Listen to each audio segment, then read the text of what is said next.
पिछले वीडियो में हमने सहोपकारिता और आद्य सहकारिता के बारे में पढ़ा था।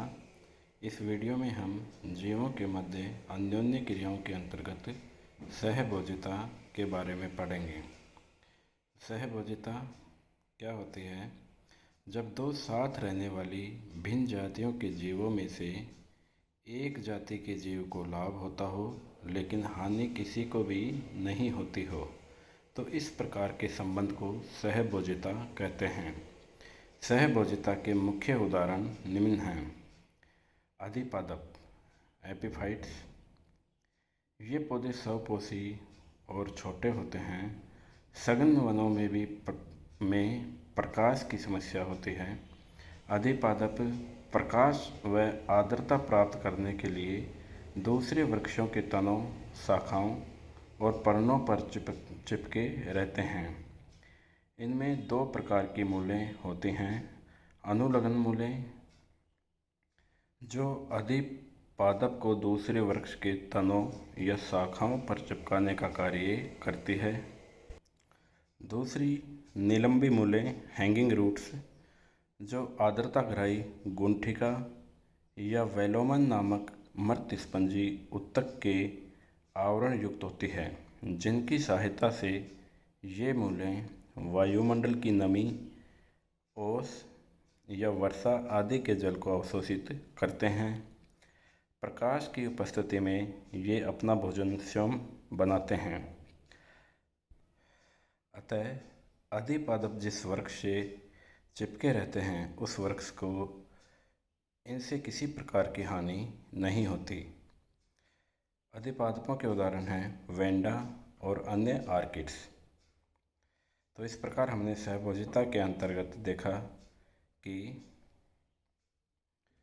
जब दो साथ रहने वाली भिन्न जातियों के जीवों में से एक जाति के जीव को लाभ होता हो लेकिन हानि किसी को भी नहीं होती हो, तो इस प्रकार के संबंध को सहभोजिता कहते हैं। सहभोजिता का दूसरा उदाहरण पढ़ते हैं हम, कठलताएं। ये काष्ठीय आरोही पादप होते हैं जो अपनी जड़ों द्वारा स्थिर रहते हैं, लेकिन अन्य वृक्षों की सहायता से इनके शीर्ष भागों पर फैले रहते हैं।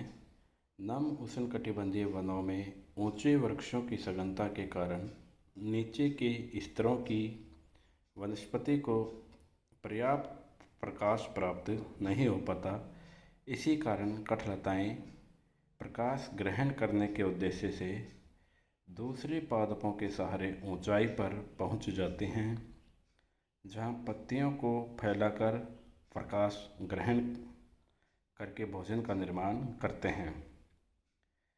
यहाँ पर उन पौधों को जिनसे कठलताएं सहारा प्राप्त करती हैं उनको कोई हानि नहीं होती।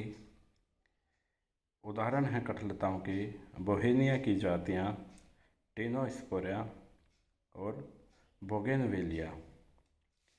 कठलताएं मूलों की सहायता से भूमि से संबंध बनाए रखती हैं, जबकि अधिपादपों का मूलों द्वारा भूमि से कोई संबंध बनाए रखते हैं। इस प्रकार हम देखते हैं कि कठलताएं जिस पौधे के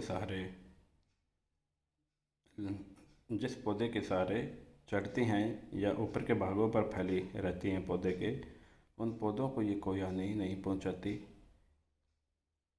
जो कि सहभोजिता के उदाहरण को सिद्ध करते हैं। धन्यवाद।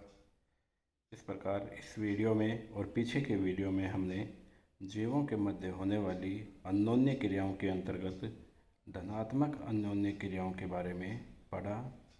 अगले वीडियो में हम जीवों के मध्य होने वाली अन्योन्य क्रियाओं के अंतर्गत ऋणात्मक अन्योन्य क्रियाओं के बारे में पढ़ेंगे।